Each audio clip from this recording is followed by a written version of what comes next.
kind of things. To show you a little bit of a detail what that means for companies, I picked out retail. You know, retail stores, retail industry, suffering at the moment a little bit with all that pressure. And there's an interesting study, it's quite older, from Google Shopper Marketing Council. And they're saying that 79% of smartphone users are so-called smartphone shoppers. A smartphone shopper, by their definition, is someone who is using the smartphone to do their shopping. That doesn't necessarily mean just order online, but it helps them to get better decisions on their shopping.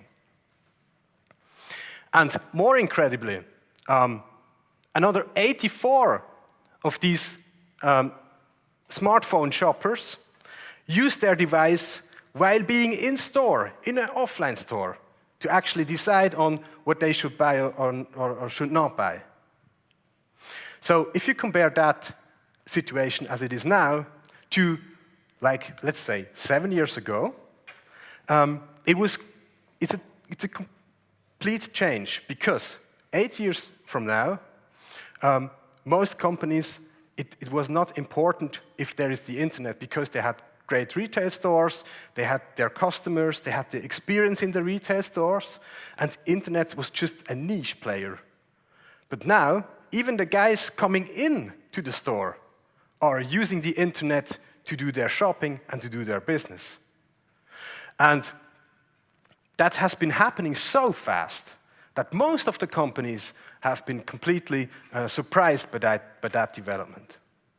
And this, ladies and gentlemen, is what has coined out as the digital transformation at the moment, to really face that gap that the companies are lagging behind that development, and that they need to do a development in a quite faster mode than they do in a normal time period for them. So that was just a little bit of an example what mobile did. It was not about having the smartphones or the technology. It was just like really bringing the internet to everyone's daily lives. And what did we, as a industry, do with that? Does anyone know? I'm sure you know. All of you know. What did we do with that challenge? No, nothing. We did one thing. Yeah, we invented the responsive web. That's a great thing. Don't you think? Okay. I don't think it's great, to be honest, because the responsive web just did one thing. It took what was the old use case and kind of mashed up to the new devices. So most of the responsive websites you find out there are just a transformation device-wise or screen-wise to the new device, nothing more. But the mobile revolution was so much more than, or is so much more than just new screen sizes. It's about use cases, it's about situations of use, and it's about the impacts that other systems can have. So responsive was more or less like a painkiller. We sold that to the executives on the corporations that have been coming up and asking us, there's that mobile thing going on. What the heck, how should we react to that? And we said, let's do it responsive, then you can put a tick on your task list, make my platform mobile ready. And so that's a typical painkiller thing we did there. And as with most painkillers, that works for a certain period, then the painkiller fades away, and the pain will remain and come there. But there is even more, of course, with that change. It's this big data thing. You can see from that slide that I'm more like the Star Trek kind of guy than the Star Wars kind of guy. I had a really nice, I heard something nice when I was at the Chemexco last year. There was 2 executives from I assume, a rather larger country standing at a booth, and they were reading through a product description, and one guy was saying to the other, "Hey, Marcus," I didn't remember the names, I'm just telling it's Marcus. "Hey, Marcus, is there big data included?" And then the other guy went through the flyer and said, "Yeah, they mention it here. Big data is included." Okay, then let's go for that one. So it's a typical thing that everyone is talking about big data, but a lot of people do not understand what that means business-wise. And it's not about definition. It's more about the ability to take what's there technology-wise and turn it into business. I think that's really the kind of thing that's really important. I have a good example in Switzerland where they're saying that they want to use weather data, which is available for like 50 years, something like that, and I want to compare that to the book portfolio that has been rented out in libraries. So what can we do with this kind of thing? That's a big data task, to gather that task, to bring the systems together, to do the mashup of the data, and get an insight. Maybe we can learn from that data, all that vast of data, that we maybe can steer our sort of portfolio in the libraries better, because we see there is a coincidence between the weather and the books that people rent out, or the amount that people rent out. A lot of companies terribly fail doing big data projects. They're all talking about warehouses and that big servers and memory management and what the heck. But they're not asking, why the hell are we doing that? And what could be the direct business results from my big data projects? And in the end, it affects us, or us as the CMS industry, of course, to a high extent, because we are the ones that are providing data, providing content out to the end user again. And there's even more, you know that. They're wearables. Of course, I had to bring that because of that Apple Watch, sure. But there's even more. Think about Google Glasses or other glass-based devices that are used in logistics.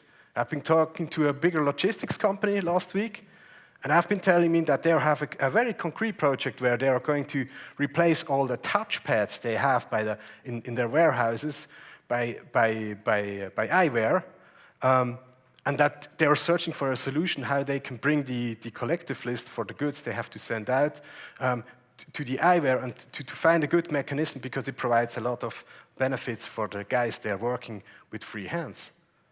That's not the B2C thing, the fancy thing, but there is something going on behind that.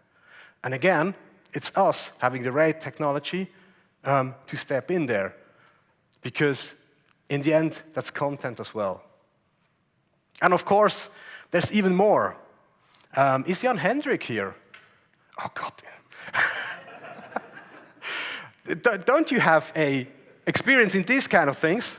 My wife was scared and I exchanged it with a professional version. Okay, can you tell just in one sentence what this is? It's a rice cooker or something which is controlled for an exact temperature for cooking. Yeah. For doing sous vide? Yeah. Okay, to cook meat in a very, very sophisticated way, as I understood that. Okay, so what I want to symbolize with that is the Internet of Things.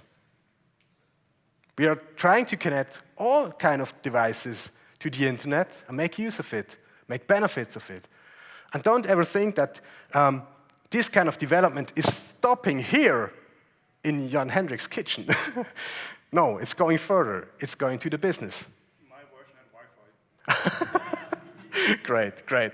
Yeah, you should tell me definitely more about that.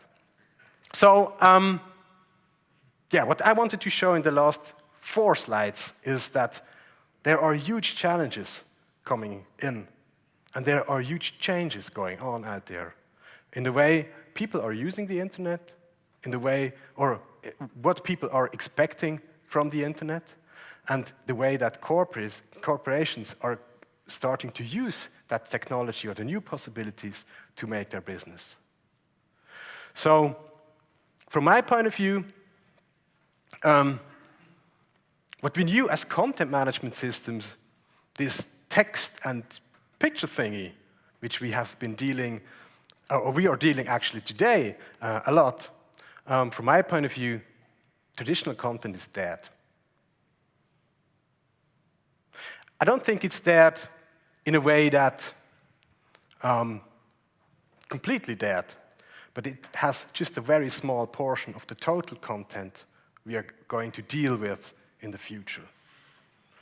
And why is that so? And it all boils down to a very, very, very simple thing. It's because users want to make their lives as easy as possible. And by using smartphones, by using internet devices, by having information at their fingertips, they just make their lives easier. That's it. It's not more or less.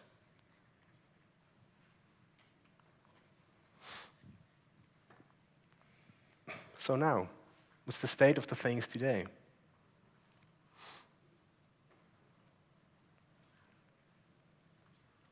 If I'm talking to executives in rather large, we were dealing with rather large companies, it often looks like that. It's actually taken from a real project we're working on. It's extremely complex, and it takes extremely big efforts to make digital platforms really good, because there are a lot of other systems included, and there's a lot of heritage systems that needs to be included as well, and that often leads to some user experience that's more than questionable. Did every one of you, or any one of you, try to check in a Swiss flight at Lufthansa or the other way around? Okay, that's really a pain. It's just very, very awkward to do that, and especially didn't get better with the relaunch of Swiss, even worse. But that's another story. But and the point why this is so complicated is exactly because of there have been so much system in the background, and the only way to get that done, at least, is to do it the way they have it there. But it's not something that is used just helping the business. So often these kind of constellations, although everyone is doing these best efforts to get a great solution, leads to rather, let's say, mediocre solutions in the end. And we find ourselves in quite the same way, same situation like 10 years ago.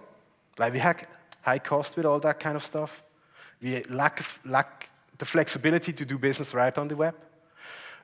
All that slows down companies because they cannot really do business. And it's just a fine hassle in the end. So maintaining these digital platforms is a tough game. And you see, it's just this slide is just a repetition from when we had some minutes before, like maintaining websites is a tough game. It's just the same situation now, but it's even more painful because users really want to have great solutions from the companies. So have a look at our graph system again. What's happened now is that the end user demand and the adoption of technology is going up in a very steep curve here. Our capability to deliver on that is just going a normal way again. And I added another graph that's saying the possibility of technology that says that a lot more would be possible. So we are not on the top of the technical development, but we're just not doing more than we can actually. So back then, what we fixed as an industry was that gap here, the expectation and what we could deliver. And of course, that steep thing was the magic